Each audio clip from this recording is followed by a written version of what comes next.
Good afternoon, friends. I am Anas Rahman Junaid, MD and Chief Researcher, Hurun Report India. On behalf of the Edelgive Foundation and Hurun India, I would like to welcome you all to the launch of the 7th edition of the Edelgive Hurun India Philanthropy List. I'm guessing most of us have been following the outcome of the US presidential elections. And from a social responsibility perspective, I really believe this outcome has a very deep impact. For instance, amongst many promises that the current dispensation or the elected dispensation of the US has said, one of the key things is to rejoin the Paris Climate Accord as soon as they take charge of the office. This to me is a great signal in terms of how the world would move towards meeting the social responsibility goals or the ESG goals and all that stuff over the coming years. On this backdrop, I'm really happy to announce the philanthropy list and take you through some of the key findings in terms of how the philanthropy ecosystem in India has changed over the last 1 year. Why such a list is very important.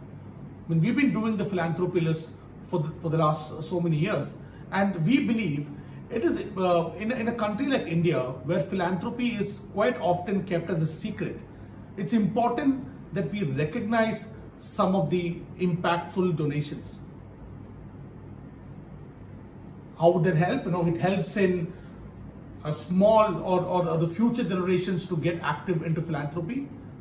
It also helps some of the philanthropists in terms of aligning their philanthropic causes.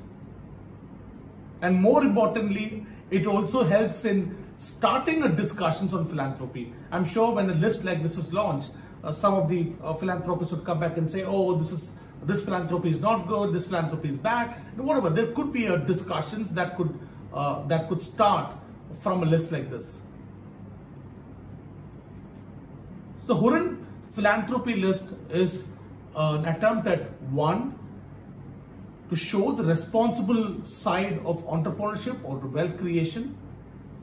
Number two, to start a discussion on philanthropy and make the philanthropy process more transparent in a country like India, where government spending is not adequate in most of the times to meet the overall societal goals. And I'm very happy to have, and we are very happy to have partnered with the Edelgive Foundation, who is so much deep-rooted into the philanthropy. Their insights in terms of how the philanthropy works in India has helped me help us identify a lot more new entrants in the list. You would see that we have this year found out 28 new entrants into the philanthropy list. So it's very important to have a partner like Edelgive Foundation, who was very much deep-rooted, were very serious about philanthropy, to join hands with us. And I once again thank Edelgive Foundation to have joined with us to launch the list this year. So this year has been really great and very exciting. From our perspective, our objective is to try and make these secretive philanthropists speak about philanthropy, because them speaking about philanthropy, their philanthropic donations and what they've been contributing to society will inspire more and more entrepreneurs into coming, or more and more wealth creators into coming into philanthropy and further speaking about it. India is possibly one of the most philanthropic countries in the world. And I really believe that we've possibly, for every one philanthropist we found, we would have missed another 2 or 3. So the actual size of the list should be anywhere between 300 to 500. This quest is only begun. I really welcome you all once again to the launch of the 7th edition of Edelgive Hurun India Philanthropy List 2020. So before I get into the top 10 and who are the key donors and the various causes, I just wanted to give you a highlight of some of the interesting facts and statistics of the Edelgive Hurun India Philanthropy List 2020. The number of individuals who are featured in this year's list is 112. So 7 years back, that was about 35. So the actual size of the list has grown by almost 3 times over the last 6 to 7 years. The average age of the philanthropists featured in the list is 66. The number of women in the list is about 7, and it is led by Rohini Nilekani, who's donated INR 47 crores over the last financial year. One very interesting philanthropist that who is truly inspiring, who inspires, who could possibly inspire a lot of people is Amit and Archana Chandra, the philanthropy couple who leads the 8 Chandra Foundation. So they have never featured in any of the Hurun Rich list, but in their individual capacities, they've donated about INR 27 crores last year. So they're the only professional managers who have featured in the list and who's donating significantly high to the tune of inspiring other wealth creators in the donation. And Mumbai, which is the #1 wealth creating capital in India, continues to be the philanthropy capital of India as well in terms of number of donations. Mumbai has about 36 philanthropists who are featured in the list, followed by Delhi and Bangalore. So we've touched on key statistics of the list and some of the key numbers around the list. Now we'll jump straight into the top 10 philanthropists in India. Who are the most generous individuals from India? Azim, no surprises there. Azim Premji is the #1, India's most generous this year with a donation of INR 7,900 crores.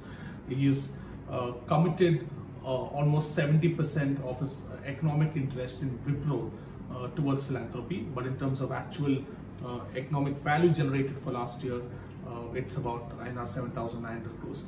His primary cause is education. The #2 in the list is Shiv Nadar and family, who was #1 last year, and he's made a donation of about INR 795 crores. Cause continues to be education.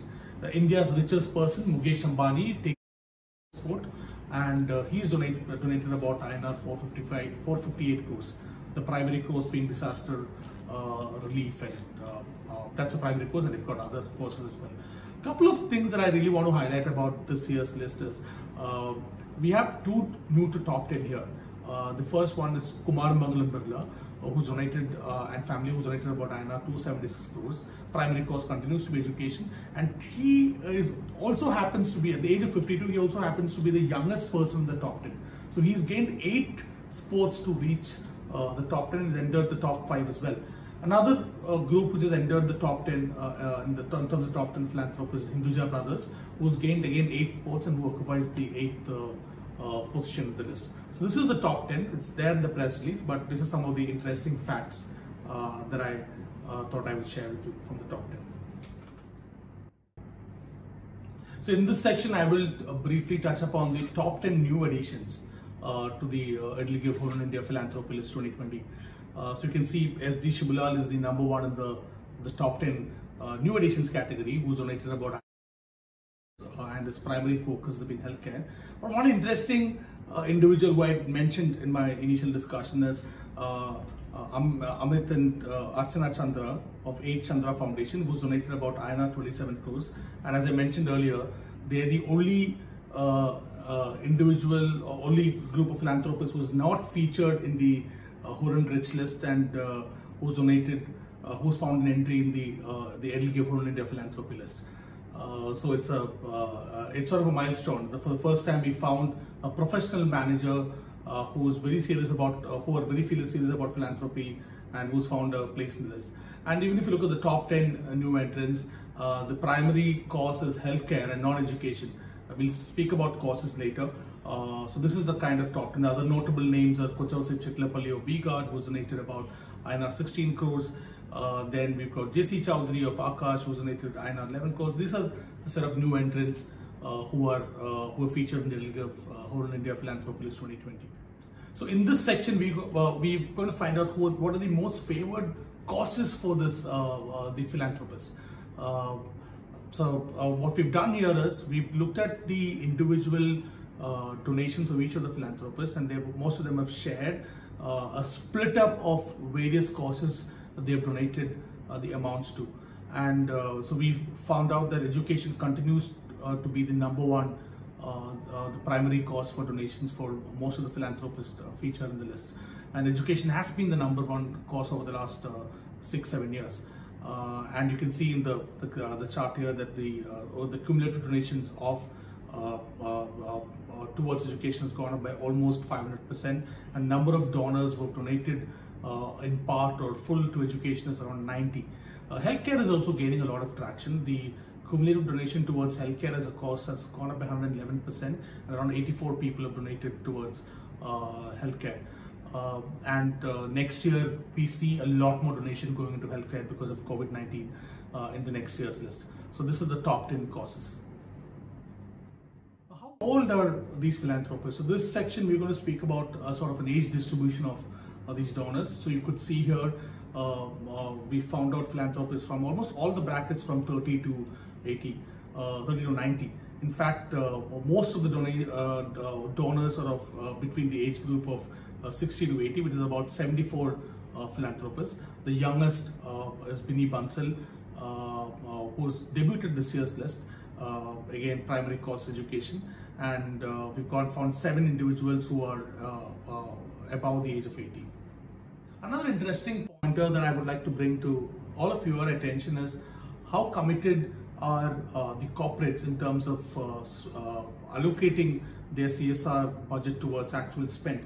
So we've done an analysis for the last 5 years, from FY 14-15 to FY 19-20, and we found out that the percentage of unspent CSR has come down from 30% to 4%. So which means that most of the allocated CSR budget have actually been spent. This is actually a good sign and kind of shows the seriousness that some of these corporates are taking in terms of spending the CSR commitments. Now this data that you see on the screen is not restricted to the 112 philanthropists in the list. So this is an analysis on the BSE 200 companies. So these are some of the statistics or highlights from the Edelweiss Horan India Philanthropy List 2020. You would, the more information can be found in the report that has been shared with you. You would also hear from Ms. Vidya Shah, who is the chairperson and CEO of Edelweiss Foundation, and I found it very insightful every time I had a conversation with Ms. Vidya and her team, because they do a lot of on-the-ground work in terms of enabling effective philanthropy in India. And from a next year's list perspective, you would have noticed that we would have missed a lot of COVID-19 donations. That's because our methodology is to track philanthropy for a particular financial year.